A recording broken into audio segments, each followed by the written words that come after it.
Ya, selamat datang buat para penonton baru di channel baru gue. Di sini kita no edit-edit, no sensor, dan kita berjalan apa adanya aja. Jadi buat yang belum tahu soal channel ini, ya kita sebenarnya bahas macem-macem aja sih. Kita bahas sepak bola Asia, sepak bola Eropa. Tapi yang penting kita upload video kalau lagi mood aja sih. Oke, langsung aja. Seperti yang udah kita tulis di thumbnail dan judul, kita akan bahas atau review soal Shopee Cup yang baru aja kelar di minggu ini. Di sini gue mau highlight sebenarnya ke beberapa tim, ya lebih khususnya tim Thailand dan Malaysia lah, karena kedua perwakilan dari negara ini kan menurut gue yang paling stand out dan superior ya.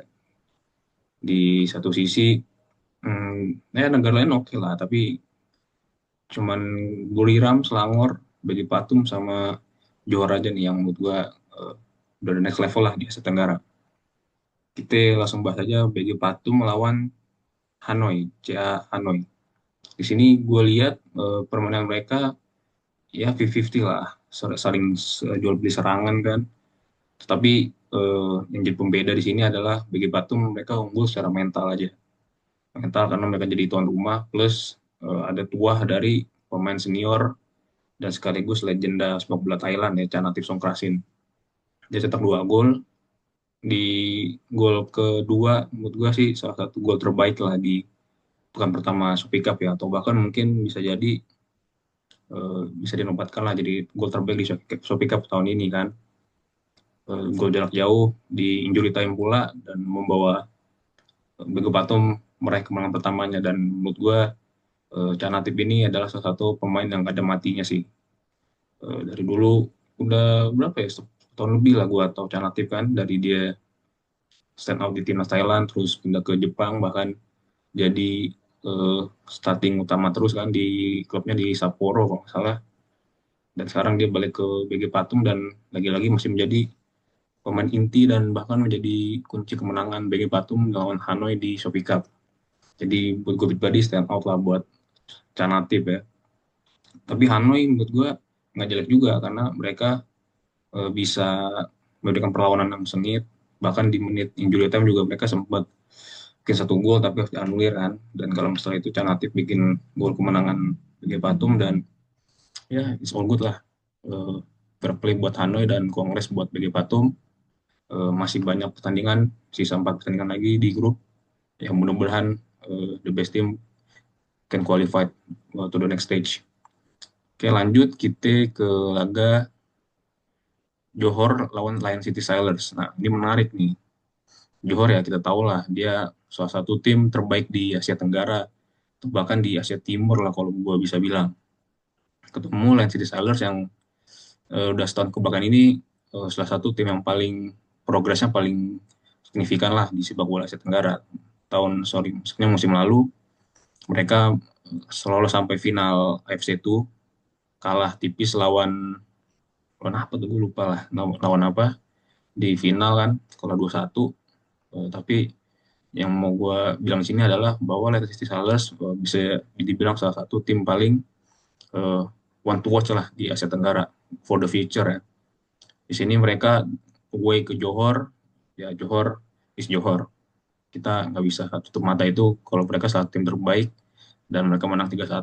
Tetapi lagi-lagi di sini Arif Aiman membuktikan bahwa dia adalah pemain terbaik di Asia Tenggara saat ini sebagai posisi winger ya, posisi winger yang terbaik, dan gue setuju itu karena dengan catatan dia 1 gol dan 1 assist yang dimana menjadi tulang punggung serangan Johor, yaitu bisa dibilang jadi apa ya, sebuah eh, permata lah bagi sepak bola Malaysia kan, karena kita tahu Johor sendiri sekarang dihuni banyak pemain naturalisasi nih kayak Joni Razabal, Hector Hevel, lalu ada juga Figueiredo yang cetak brace kan. Jadi gua rasa dengan adanya Arif Aiman di skuad Johor, dia menjadi blessing in disguise juga lah buat sepak bola Malaysia, karena Johor kita tahu sebagai tim yang konsisten bermain di ACL Elite, dan ya lagi terbukti mereka unbeatable lah untuk di Asia Tenggara. Dan gue nggak pernah bosan untuk bilang kalau seandainya timnas Indonesia punya pemain macam Arif Aiman gini, wah itu luar biasa sih, pasti bakal bakal pakai banget dengan ya materi pemain yang kita punya kan, banyak pemain diaspora yang ya menurut gue sih udah oke lah untuk ukuran Asia kan. Jadi untuk Johor, eh, congrats, dan lagi-lagi untuk Land City Sailors ya nice try lah, nice try. Apalagi kan mereka udah mendatangkan striker dari Yokohama F. Marinos, si Lopez ya, meskipun dia nggak cetak gol dan mungkin masih dalam adaptasi lah.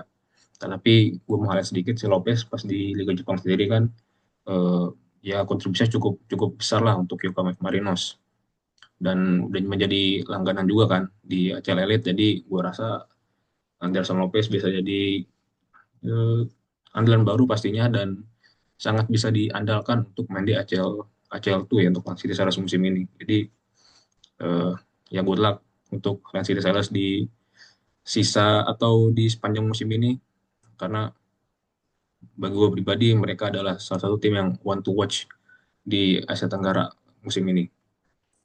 Lalu next kita ke Buriram United lawan Selangor. Ini juga menarik nih. Selain Sandy Walsh, pemain kita, pemain tim Indonesia baru langsung debut ya lawan Selangor di posisi bek kanan. Selain itu Selangor juga di luar dugaan ternyata bisa mengimbangi lah permainan Buriram, meskipun ya di babak kedua lebih banyak Buriram menyerang ya daripada Selangor. Ya tapi ya bisa kita maklumi lah karena Buriram bisa dibilang salah satu uh, Kryptonite yang bisa menyamai atau bahkan mengalahkan superioritas JDT nih di Asia Tenggara. Karena terbukti musim lalu Buriram ketemu Johor di 16 besar ACL Elite, Buriram menang 1-0 kan. Nah, lalu kita back to the topic, Selangor mereka bisa cetak gol babak pertama melalui, menarik ini, melalui mantan pemain Buriram sendiri, yaitu adalah Cerigor. Cerigor ini dulu musim lalu lebih tepatnya pernah main di Buriram, dan dia cetak gol di babak pertama, lalu di babak kedua dengan masuknya Supana Moyanta, salah satu pemain favorit gue juga di Asia Tenggara, yang bisa dibilang dia sama Arif Aiman lagi bersaing nih antara wonderkid yang lagi bersinar belakangan ini di Asia Tenggara, eh, mampu membawa Buriram mencetak satu gol ya, meskipun satu gol itu juga di injury time melalui set piece yang disundul sama pemain pengganti dari, sorry, ya pokoknya disundul lah sama pemain Buriram di injury time, dan akhirnya Selangor harus berpuas dengan 1 poin.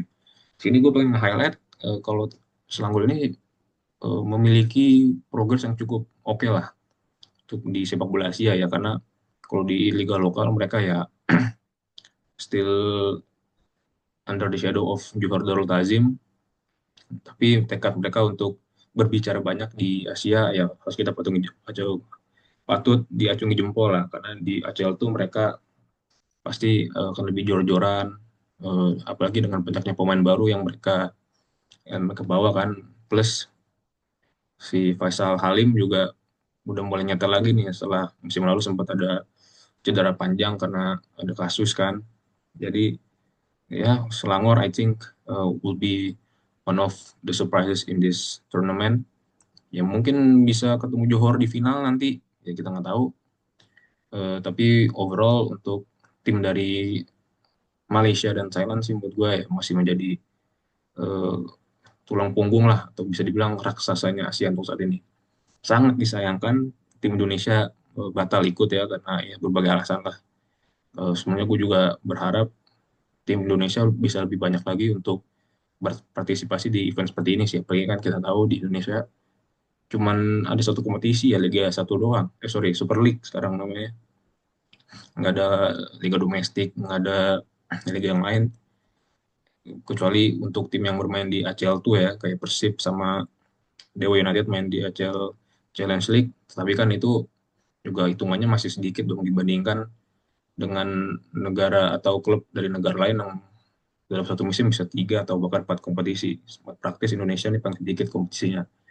Jadi harapan gue sih ke depannya mudah-mudahan PSSI dan klub atau mungkin PT LIB ya, gue nggak ngerti lah kalau artinya apa, birokrasi seperti apa, ya bisa meluruskan masalah ini dan tim dari Indonesia bisa berpartisipasi, dan gue sebenarnya juga cukup yakin sih kayak tim Dewa bahkan Malut itu kalau ikut Shopee Cup pasti bisa berbicara banyak, gue yakin, karena secara peta kekuatan ya kita nggak kalah amat lah ya, meskipun masih bawah Johor atau udah Buriram sih, tapi ya untuk di tier kedua kita masih sangat oke lah untuk bersaing. Jadi harapan gue itu aja sih. Dan terakhir, besok atau tepatnya minggu depan Shopee Cup akan lanjut lagi di match day kedua. Ya mungkin kita akan bikin videonya lagi, dan yang pasti gue juga akan ngebahas soal Premier League karena lagi panas-panasnya nih bursa transfer sebentar lagi akan tutup. Dan ya, see you when I see you, karena lagi-lagi harus gue ingetin, gue bikin video atau konten kalau lagi mood aja dan ada waktu untuk kerjain semuanya. Thank you for watching dan jangan lupa untuk subscribe. Thank you.